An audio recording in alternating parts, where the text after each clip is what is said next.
Hola, ¿qué tal? Bienvenidos a Entrevistas con Alma de País. Hoy en nuestro programa, la historia, los bemoles de la vida y la visión de país de un hombre que tiene muchos temas para compartir y varias miradas para ser visto. Hablo de Rodrigo Londoño. Rodrigo, bienvenido a Entrevistas. Muchas gracias, Patricia, aquí a su disposición. Muchos conocemos su pasado, pero pocos su hoy. ¿Cómo es un día en su vida? De mucha actividad en general, trabajando en función de la implementación, reuniones por aquí, conversaciones por allá, hablar con una gente nuestra, hacer un esfuerzo muy grande porque son 6 años de incumplimiento de parte del Estado y mantener el ánimo y el entusiasmo de la gente no ha sido fácil. Entonces, eso y cuando hay las posibilidades y tengo el tiempo, pues me voy a estar con la familia y con mi hijo. ¿Cómo hace no solamente para mantener el ánimo de la gente, sino el suyo propio? ¿Sabe qué me da ánimo a mí? La firmeza de la gente que se ha mantenido ahí. Eso es lo que lo mantiene a uno. 6 años de mucho sacrificio, de mucho esfuerzo, de la gran mayoría de los firmantes, y cuando va uno y habla con ellos, siempre manteniendo la esperanza y pensando de que esto va a cambiar. Entonces, eso es lo que lo alienta a uno. Y también el saludo de la gente en las calles, incluso de gente que se me ha presentado y me dicen: mire, yo soy fulano de tal y soy más uribista que Uribe, pero lo que hicieron es lo que hay que hacer y no vayan a desfallecer. ¿Y usted cómo contesta? No, muchas gracias por el apoyo, eso es lo que a uno lo mantiene. Hay historias de exguerrilleros que el país no conoce, que la gente no conoce, pero que seguramente usted sí, y que están en ese punto de continuar o desfallecer, incluso desafectados un poco también socialmente, como lo dice usted, por 6 años de incumplimiento a su luz. Cuéntenos una, sin nombre propio, de esas historias por las que usted todos los días dice: por él tengo que levantarme, por él tengo que seguir, por él tengo que sentarme a hablar.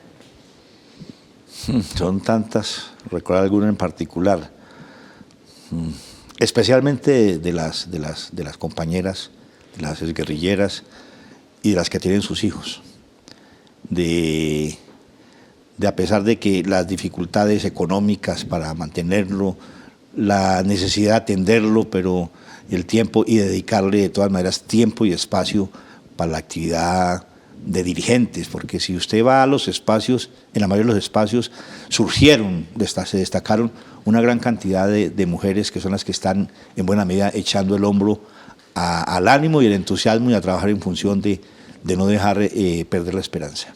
¿Y la sociedad las recibe bien hoy en día? ¿Y los recibe bien hoy en día? Cuando tocan una puerta, cuando pasan una hoja de vida. Con la gente del común abajo, con las comunidades alrededor, bien.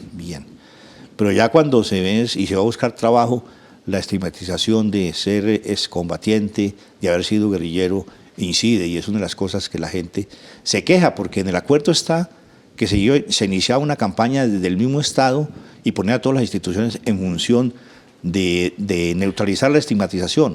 Desafortunadamente no se hizo, más bien en el gobierno anterior sufrimos estigmatización desde funcionarios altos del Estado. ¿Y usted qué espera en este gobierno? ¿Que esa campaña exista? ¿Que nos eduquen como sociedad hacia el perdón?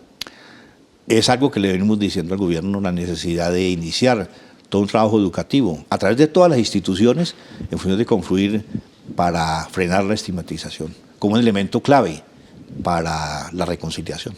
¿Y cómo se imagina esa campaña? De mucha educación y de mucha pedagogía. Cuando la gente se le explica lo que hemos hecho, lo que hicimos y en lo que estamos, la gente cambia de visión. ¿Duerme tranquilo hoy en día?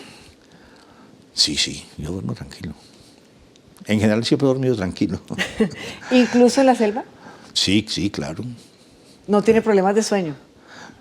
No, a ver, las angustias siempre lo hace despertar a uno 2, 3 de la mañana pensando en cómo resolver eso, resolver lo otro, pero en general dormimos bien. ¿Cuál considera usted que es el aspecto más difícil hoy en día de la vida política del país?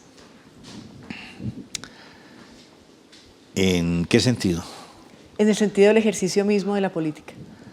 La poderumbre que hay en la política, la corrupción, el que la gente haga una cultura distinta, no la política en función del servirle a la comunidad, de llegar a la comunidad para hacer pedagogía, para hacer educación, para que la gente se forme en los principios democráticos, sino la política para enriquecerse las personas, para tener un posicionamiento económico y a partir de ahí entonces también ganar el apoyo es ofreciendo pues el tamal, ofreciendo un puesto, ofreciendo una beca, lo que distorsiona la esencia misma de la democracia. Rodrigo, pero si esa es la percepción que tiene y tuvo la posibilidad de estar en el Congreso, ¿por qué están otros sin usted?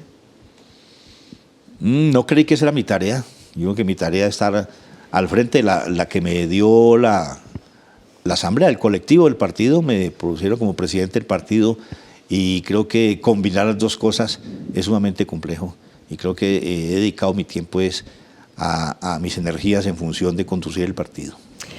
Conduce el partido, pero usted es un líder de opinión también. ¿Es consciente de eso, que hoy en día es un líder de opinión, que muchos medios acuden a usted para conocer su opinión respecto a diversos penas de situaciones del acontecer nacional? Hacerme consciente de eso a veces no es fácil, porque pues no me lo creo tampoco.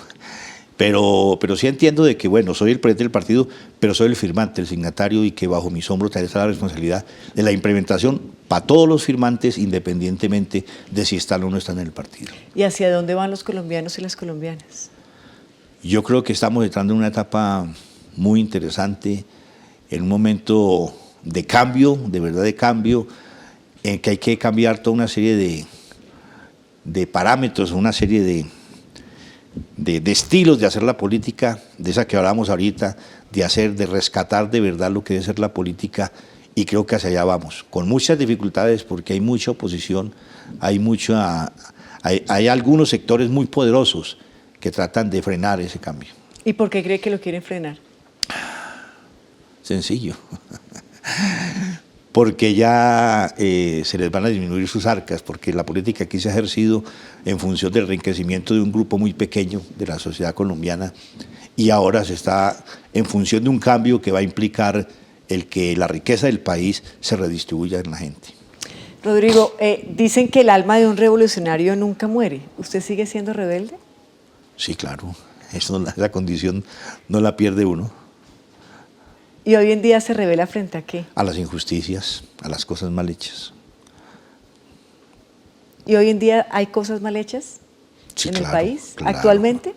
Claro, y por eso estamos acompañando al presidente Petro en función de producir el cambio, para que esas cosas mal hechas se rectifiquen. Deme 2 ejemplos. No hay tantos ejemplos, pero el hecho de que estén niños muriendo de desnutrición no es justo. La situación que viven las mujeres en la sociedad colombiana, como la falta de protección del Estado a sus derechos, creo que son 2 cosas que valen la pena luchar porque se cambien. Hacemos una pausa y ya regresamos en Entrevistas con Alma de País, en esta oportunidad con Rodrigo Londoño. Ya volvemos.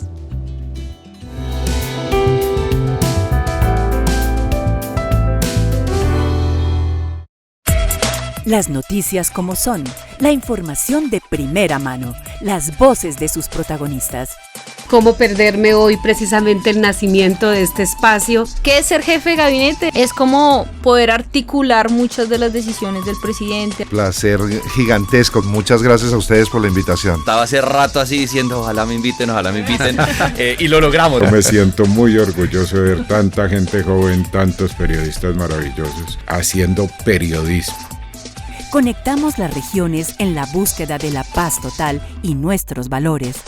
Colombia y Radio desde San Andrés. Un inmenso placer saludarlos. Tú eres arte y parte de este parche. Que todos los días se expresa desde las 6 de la mañana, llevando la voz de la Presidencia de la República, del Gobierno Nacional. Colombia Hoy Radio. Síguenos de lunes a viernes de 6 a 9 de la mañana.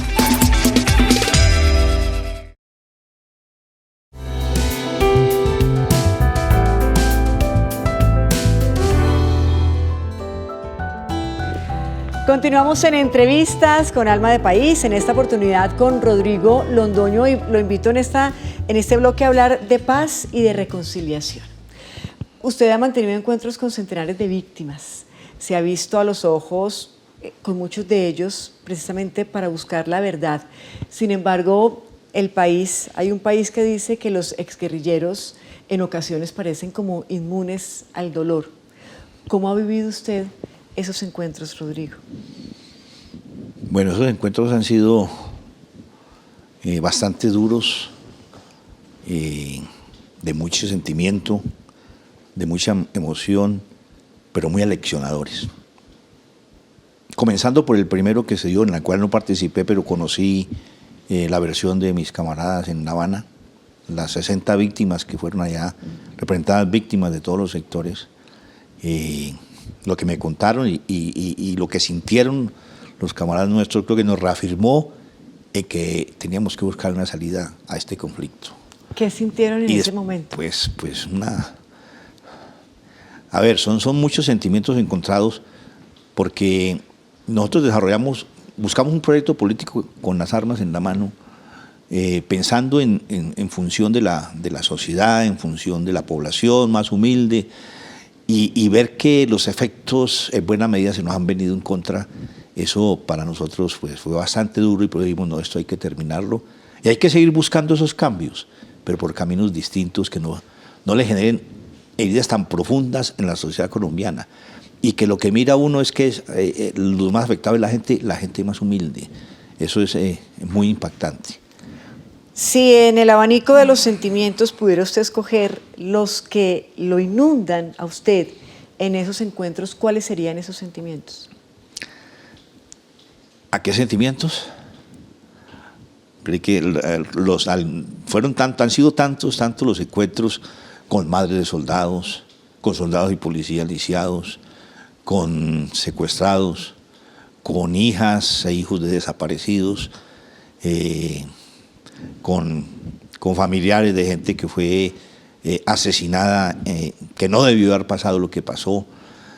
Entonces son un montón de sentimientos, y el primero es el sentimiento de vergüenza de que haya sucedido eso, cuando lo que estamos buscando era una cosa completamente distinta, que no se justifica, que no tiene uno posibilidad de justificarlo, por más altruista que haya sido y que sean los objetivos que nos buscamos. Pero hay un sentimiento de dolor, de pesar y de frustración, porque especialmente los casos, todos son dolorosos, todos son muy duros, los muertos ya, pero los más dolorosos son los desaparecidos. Esos son los casos que más impacto y que más duelen. ¿Ha llorado? De repente no al frente de la víctima, pero ha llorado cuando llega a su casa con su hijo, con su esposa, cierra la puerta y está solamente usted con su alma y con esos sentimientos. Pues realmente sí. Por ejemplo, cuando el caso del gobernador de Antioquia, Guillermo Gaviria Correa, cuando pues con ella tuvimos un encuentro en Cartagena, ahí en el marco con Santos, el encuentro era con los internacionales, con Mojica, y bueno, yo como la vi ahí, pues aproveché para pues pedirle perdón, pero después fue el encuentro allá en el pueblo donde fue secuestrado, y ya escucharla escucharla y conocer los relatos de la gente, de la comunidad ahí, que el cariño que le tenían y la esperanza, y uno dice, fue como tantas acciones irracionales que no tuvo sentido. Ella me entrega el diario de él, y yo lo primero que hice al llegar a la casa fue ponerme a leerlo, y fue mucho lo que sufrí leyendo ese diario y preguntándome por qué no lo escucharon, cuando él clamaba que lo escucharan, que los mandos lo escucharan, que él tenía mucho que decir. Era un hombre pro paz, era incluso un hombre antiuribista, y pasarle lo que le pasó son las barbaridades que sucedieron en esta guerra, que no deben haber pasado.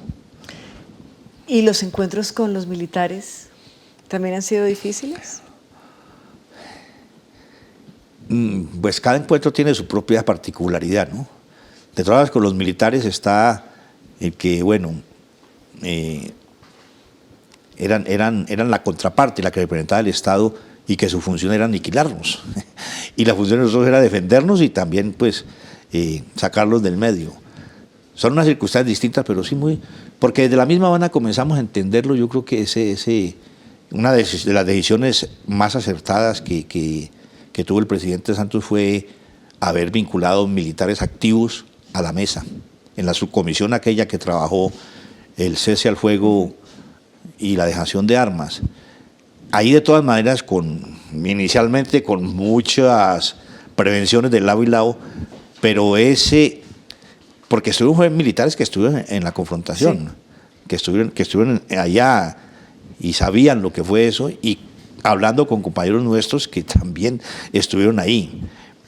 Y ir conociéndose desde el punto de vista humano, el saber uno las dificultades mismas que le llevó la confrontación, el cómo muchos de ellos, incluso hasta la familia, pues se aislaban de ella, cómo los reclamos de sus hijos, de su mujer, de que hasta un 31 de diciembre tenían que acostarse con el uniforme puesto porque en cualquier momento tenían que levantarse, y ver también en ellos a un ser humano que también sintió los efectos en sí y en su familia, fruto de la confrontación. Entonces, y que somos colombianos, y que tenemos las mismas costumbres, que nos gusta a uno la arepa antioqueña, al otro el aguacate, al otro el tamal, y esas historias compartidas pues nos hace sentir de que somos seres humanos, que eso en buena medida en nosotros ha repercutido para que la estigmatización se neutralice. ¿Y usted siente que Colombia los ha perdonado después de ya casi 7 años de la firma? Es un proceso lento porque el perdón es individual, el perdón, claro, y como sociedad. En general yo en los escenarios donde he estado me siento, pues sí, nadie me dice está perdonado, pero uno siente, acabo de venir de realizar un encuentro en la Universidad Javeriana, que eso es, incluso los compañeros cercanos estaban muy prevenidos, porque de pronto las preguntas que iban a ser muy incisivas o provocadoras. Lo primero es que se llenó el escenario, la gente, una buena parte en el suelo, coparon todo el salón, que los mismos organizadores estaban pues impresionados, claro, de la audiencia que ha tenido ese conversatorio. Y en esos escenarios, y después viene mucha gente, la foto, que me firme este libro, no le están diciendo a uno... lo perdono, pero eso está sintiendo uno que lo están aceptando en la sociedad. Y así mismo he estado en la Universidad del Atlántico, en la Universidad de Pereira, en la pedagógica, creo que es que llama, he estado 2 o 3 veces, y siempre es el mismo sentimiento. He estado en un escenario bien interesante en Bucaramanga, en Barrancabermeja, he estado con muchachos de 10º y 12 grado, que yo creo que es donde hay que llegar, y para convencerlos de que el camino no es la confrontación, no es de matarnos entre colombianos. Rodrigo, estos encuentros con los jóvenes me parecen supremamente interesantes. Uno nunca olvida esta pregunta difícil, esa pregunta incómoda, esa pregunta que lo hace incluso reflexionar. ¿Ha habido alguna que haya venido de esos jóvenes, de esa Colombia joven, hecha a un hombre como usted? Varias.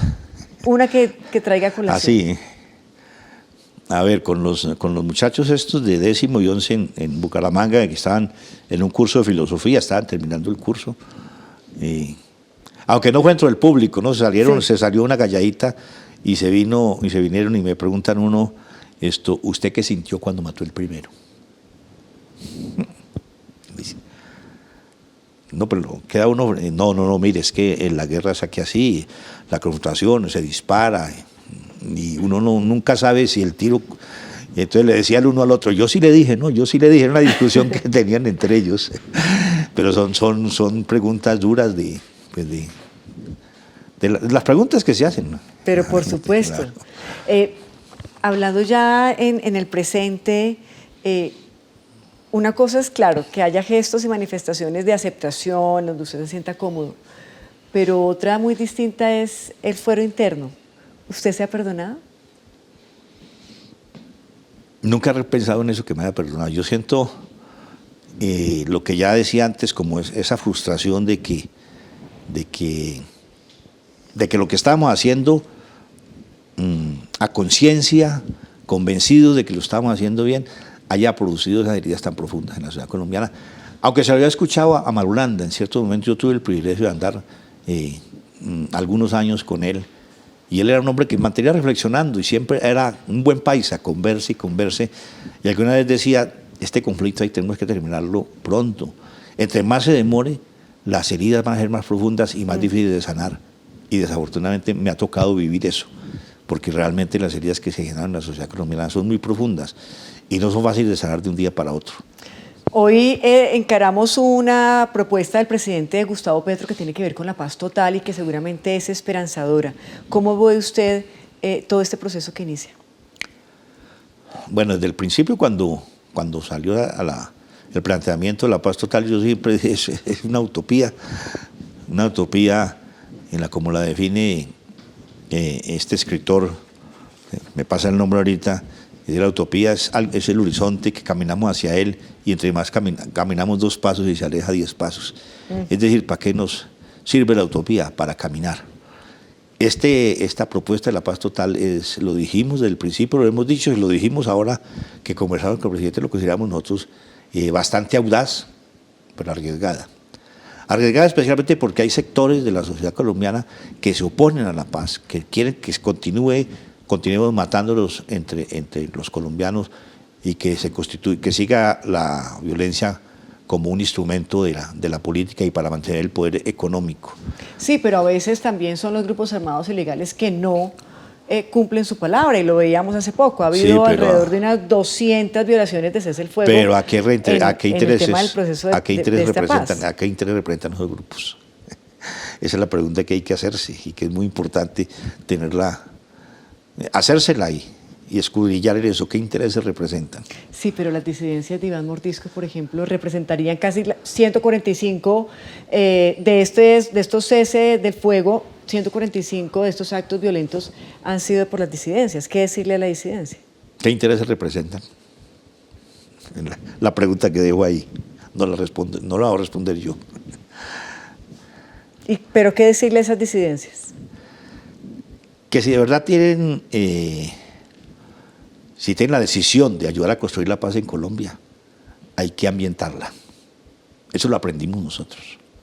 La paz, ambientarla, porque la paz se garantiza y podemos estar inmersos en la construcción de ella si la sociedad nos acepta. Y nosotros lo logramos, independientemente de que hayan sectores que nos siguen estigmatizando, independientemente de que hayan sectores que todavía no nos perdonan que lo que hicimos y que quieran, ya que no nos vencieron militarmente, nos quieren destruir moralmente. A pesar de eso, la gran mayoría de la sociedad colombiana nos están aceptando porque lo hicimos bien, lo hicimos con lealtad. Nosotros no dejamos nada debajo de la mesa, debajo de la silla. Y hemos trabajado para mantener ese ambiente de paz y mantener esa esperanza en la sociedad colombiana. Pero ¿qué está pasando con esa paz total que no arranca? Y escuchaba en semanas anteriores al expresidente Santos que decía, el acuerdo de paz es la base de la paz total. O sea, hay que aprender al acuerdo de paz, es el insumo. ¿Qué es lo que está pasando con la paz total? Yo creo que eso, como dicen, una frase de cajón, que para bailar tango necesitan 2. El presidente Petro tenemos la certeza que tiene toda la voluntad y toda la disposición de hacerlo. Se faltan que los otros actores también asuman la misma. Con esa reflexión los dejamos un momentico, un corte y ya volvemos en Entrevistas.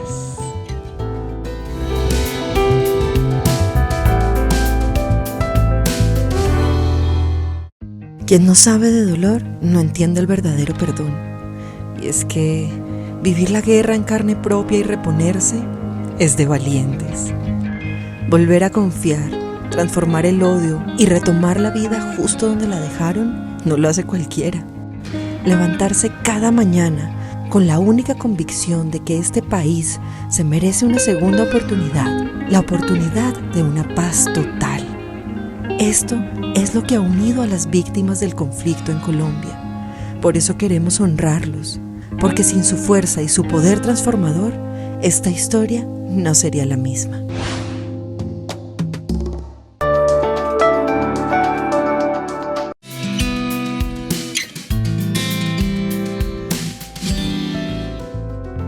Seguimos conectados con Rodrigo Londoño hablando de país, de paz, de reconciliación, de paz total, de vida y también de muerte. Y le pongo el tema sobre la mesa, Rodrigo, porque tengo entendido que usted, incluso cuando estaban las negociaciones de paz por allá en febrero del 2015, sufrió un infarto y tuvo una experiencia de esas que uno, cuando es incrédulo, como que le cuesta trabajo pensar que es verdad. Sufrió un infarto y es cierto que estuvo en el más allá, por decirlo de alguna manera. Bueno, son temas que a veces no es como muy bueno contarlos o hablar de ellos, pero porque no me acuerdo. Yo sí, estuve muerto, según dicen, como más de media hora. Pero yo que me voy a acordar si estaba muerto. ¿Usted no se acuerda si vio, habló con alguien? Estábamos en un pleno, incluso el pleno el pleno que realizamos en La Habana, que fue, digamos, como el punto de partida para aprobar, para dar el visto a los acuerdos. El pleno que iba a convocar que convocó la 10ª conferencia. Ya llevamos como 1 o 2 días desarrollándolo, hicimos la instalación, incluso tengo entendido que hicimos ¿cómo se llama? Un brindis ahí. Yo perdí la memoria de 3 días. Ellos dicen que estaba en la mesa, y sé que fue como las 11 y yo estaba anotando el nombre del que intervenía a la hora en que arrancaba y las ideas principales que estaban exponiendo. Y ahí quedó el cuaderno en esa hora 11:15 que estaba hablando, y no estoy mal, Solís Almeida, y dicen que quedé dormido. Y de ahí cuando, pues nadie me había visto a mí dormido en una reunión, entonces claro, van a ver y caigo al suelo, según me dicen.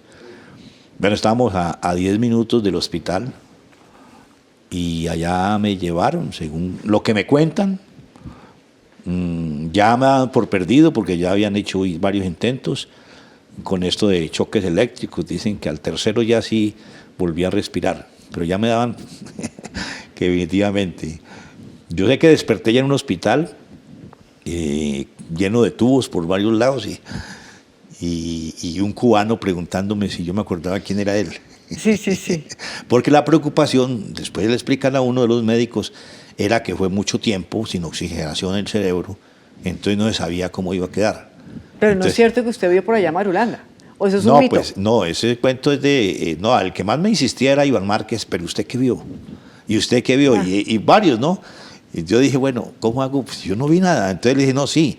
Yo llegué y me encontré, estaba Marulanda, Jacobo y Alfonso Cano, y Marulanda me dijo, oígame, hombre, ¿usted a qué se vino? Devuélvase, que hay mucho que hacer allá. Pero eso es una mentira, es un cuento. Pues para quitarme de encima la insistencia de que qué ha visto yo al final del túnel, no, yo no me acuerdo absolutamente de nada. Para un hombre que ha estado tanto tiempo, tantas veces expuesto a la muerte, ¿qué es la vida? ¿Qué es la vida para usted? La vida es servirle a los demás. ¿Y a los demás en qué sentido? A vivirla mejor. ¿Y usted siente que hoy en día lo está haciendo? Amar, a querer. ¿Hoy lo está haciendo? Sí. ¿Y qué tan cierto es que quiere terminar sus estudios para dedicarse precisamente en esa misma dirección a dictar conferencias por el mundo? Pues no, es lo que me la ha pasado haciendo. ¿Pero quiere terminar sus estudios? Lo que pasa es que para terminar los estudios necesita uno que le quiten toda esa carga de trabajo que hay encima. No me siento capaz de ponerme a estudiar de tiempo completo con tanta carga encima. Parece que es mucha la responsabilidad y no me siento como en la capacidad de hacerlo. Lo que sí tiene la capacidad de hacer es que a este hombre le gusta el karaoke, ¿cierto? Dedíquele una canción a Colombia ya para finalizar esta parte del programa, porque le recordamos a toda nuestra audiencia que este es un especial de 2 capítulos, así que ya viene el próximo, pero despidamos esta primera parte con una canción que hoy usted aquí en este set le quiere dedicar a Colombia. El pedacito que me sé. Por aquí voy llegando, señora María Rosa, pero hasta allá. Pero lo hace muy bien. A ustedes 1000 gracias. Acuérdense, tenemos una segunda parte de esta entrevista con Rodrigo Londoño en Entrevistas con Alma de País. Por fin nos cantó un pedacito.